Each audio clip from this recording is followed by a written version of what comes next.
Welcome to OBDSync, I'm Jason, and in today's episode we're going through how to program a replacement keyless entry module in a Holden VF Commodore. So first off, click on the module tile. This will then go in and show the licensing manager if you haven't licensed already.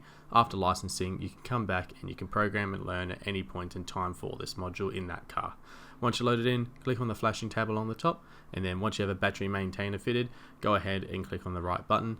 This is then going to begin downloading the required files and begin the flashing sequence. It's very important to note you must have a battery maintainer fitted, as if it needs to do a full operating system update, this can take several minutes to complete, whereas in this circumstance it was a calibration only edit which only takes a few seconds, so quite a big difference between the two.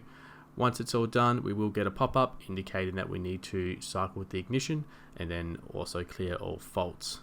When ready, go ahead, click on the OK button. We're going to go and head to the Learn Functions tab. We're then going to perform our final task, which is the VIN security link, which is going to program the vehicle VIN into the module. After that, it's all completed. That's it for now. Thanks for watching. Make sure to like and subscribe. Otherwise, we'll see you next time.